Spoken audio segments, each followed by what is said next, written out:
17 मेला world health ऑर्गनायझेशनचे महासंचालक टेड्रोस गेब्रेगस यांनी ग्लोबल हेल्थ इमर्जन्सी जाहीर केली. कांगो या देशात पसरलेला इबोला व्हायरसच्या पार्श्वभूमीवर हा निर्णय घेण्यात आला. गेब्रेगस यांनी जगभरातल्या देशांना महामारीला सामोरे जाण्यासाठी तयार राहण्याचं आवाहनही केलंय. यानंतर आफ्रिकेतील देशांसहित जगभरात नियोजन सुरू झाले. प्रवासादरम्यान होणारी स्क्रीनिंग अजून सखोल करण्यात आली आहे. विदेशातून येणाऱ्या प्रवाशांचीही स्क्रीनिंग सुरू आहे. आता इथे एक प्रश्न पडतो की इबोला या आधीही आला होता, तेव्हा एवढी जास्त काळजी घेतली जात नव्हती, पण यावेळी WHO ने थेट ग्लोबल हेल्थ इमर्जन्सी का लावली? तर यामागचं कारण आहे 80 इबोला पेशंटचे झालेले मृत्यू. पण यापेक्षा मोठं कारण म्हणजे हा व्हायरस त्या ठिकाणी पोहोचला आहे तिथून जगभरातले लोक येणं जाणं करत आहेत. प्रथम 24 एप्रिलला ईशान्य कांगोच्या बुनियामध्ये इबोला ग्रस्त रुग्ण आढळला. पुढच्या 3 दिवसात म्हणजे 27 एप्रिलला त्याचा मृत्यू झाला. त्याच्या मृतदेहावर आफ्रिकन पद्धतीनुसार अंत्यसंस्कार करायला अनेक लोक आले होते. तिथेच अनेक लोकांना इबोलाची लागण झाली. त्यानंतर हा व्हायरस पूर्ण इटोरी प्रांतात पसरला. सुरुवातीला वैद्यकीय यंत्रणांनी अनेक जणांच्या टेस्ट केल्या, पण त्या निगेटिव्ह आल्या, कारण त्या टेस्ट इबोलाचा जुना व्हेरियंट झायरे डिटेक्ट करण्यासाठी बनवण्यात आल्या होत्या. त्यानंतर या व्हेरियंटच्या चाचण्या करण्यात आल्या आणि सगळ्यांचं टेन्शन वाढलं. गेल्या शनिवारपर्यंत कांगोमध्ये या बुंडीबुगियो व्हेरियंटमुळे 80 जणांचा मृत्यू झाला. यात 4 आरोग्य कर्मचाऱ्यांचाही समावेश होता, तर बाकी 246 जणांचे रिपोर्ट पॉझिटिव्ह आले. ज्या परिसरात हा व्हायरस पसरलाय तो परिसर कांगो सरकारच्या नियंत्रणात नाही. इथे अवैध स्थलांतरित राहतात.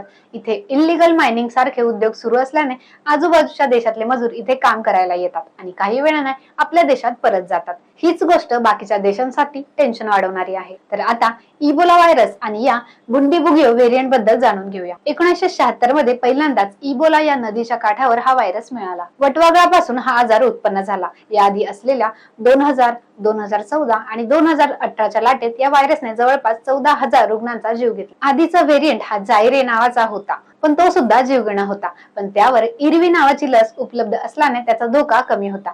पण यंदाचा व्हेरियंट हा बुंडीबुगियो या नावाचा आहे. या व्हेरियंटवर अजूनही लस तयार झालेली नाही. याचा प्रत्येक 2 रुग्णांमध्ये एकाचा मृत्यू होतो आहे. हा व्हेरियंट माणसाच्या थेट इम्युन सिस्टीमवर हल्ला करतो. हा शरीरातला एक अवयवाला निकामी करतो.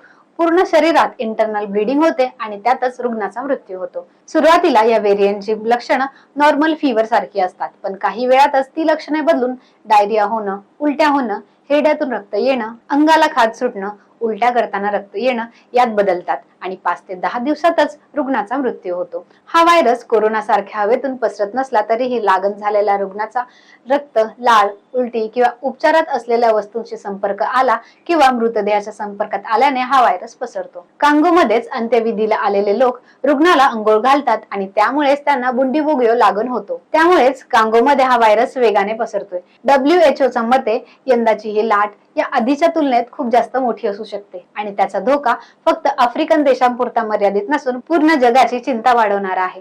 कांगोच्या ज्या भागात हा बुंडीबुगियो व्हेरियंट पसरला तो भाग तिथल्या सरकारच्या नियंत्रणात नाही, म्हणून इथे मेडिकल सिस्टीम नाही.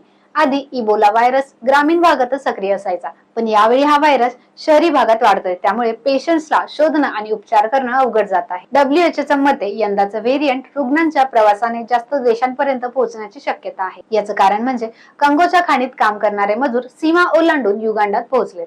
11 मेला युगांडाच्या कंपाला शहरात बुंडीबुगियोचे 2 पेशंट सापडले. 14 मेला त्यातला एकाचा मृत्यू झाला, तर दुसऱ्यावर उपचार सुरू आहे. हेच कंपाला शहर पूर्व आफ्रिकेतलं व्यापाराचं एक मोठं केंद्र आहे.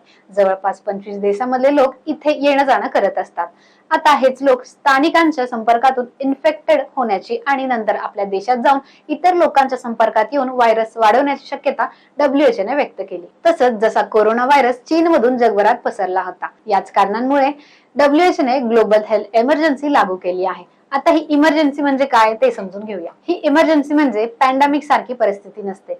पॅन्डेमिक मध्ये परिस्थिती नियंत्रणाबाहेर गेलेली असते, तर इमर्जन्सी मध्ये परिस्थिती नियंत्रणात आणली जाऊ शकते आणि हीच परिस्थिती टाळण्यासाठी इतर देशांना दिलेला एक अलर्ट आहे. या अलर्ट मध्ये WHO ने कांगो आणि युगांडा आणि इतर देशांतला प्रवास बंद केलेला नाही, पण विमानतळावरील हेल्थ टेस्ट अजून स्ट्रिक्ट केल्या आहेत. प्रवाशांची मागील 21 दिवसांची ट्रॅव्हल हिस्ट्री चेक केली जाते. जर तो संसर्ग असलेल्या परिसरातून आला असेल तर त्याला डॉक्टरांच्या निर्देशनात ठेवले जाते. कांगो आणि युगांडाच्या सरकारने लवकरात लवकर वैद्यकीय सेवा देण्यासाठी पीपीई किट आणि सॅनिटायझिंग किट उपलब्ध करून देण्याचे आदेश दिले आहेत. प्रत्येक पेशंट बद्दल WHO ला अपडेट देणं बंधनकारक आहे. बद्दल सरकारी आणि प्रायव्हेट न्यूज चॅनलवर माहिती देणे, उपाययोजना सांगणे, मृत झालेल्या व्यक्तीचा अंत्यविधी निर्जन ठिकाणी आणि डॉक्टरांच्या उपस्थितीत व्हावा असे नियम लागू केले. आता महत्वाचा प्रश्न म्हणजे या व्हायरसचा भारताला किती धोका आहे? तर सध्या तरी भारताला असलेला धोका कमी आहे असं तज्ञांचं म्हणणं आहे. मात्र जर बाधित भागातून मोठ्या प्रमाणात आंतरराष्ट्रीय हवाई प्रवास होत असेल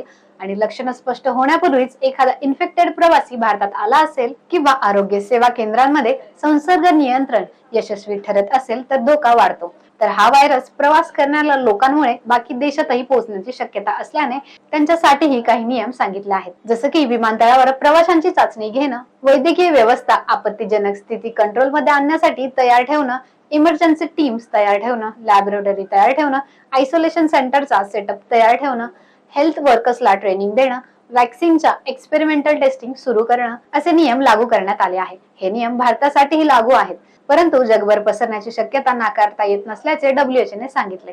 सगळ्यात महत्वाचं म्हणजे या व्हेरियंटवर अजून लस तयार नसल्याने जगाची काळजी वाढली आहे. हा व्हेरियंट फक्त कांगो आणि युगांडा पर्यंत मर्यादित असला तरी WHO ने दिलेल्या इशाऱ्यानंतर जगभरातील आरोग्य यंत्रणा सतर्क झाल्या आहेत. मात्र WHO ने स्पष्ट केलं आहे की पॅन्डेमिकची परिस्थिती नसून भविष्यातला मोठा धोका टाळण्यासाठी दिलेला एक अलर्ट आहे. त्यामुळे घाबरण्यापेक्षा सतत राहणं आणि नियम पाळणं अधिक महत्वाचं ठरतं.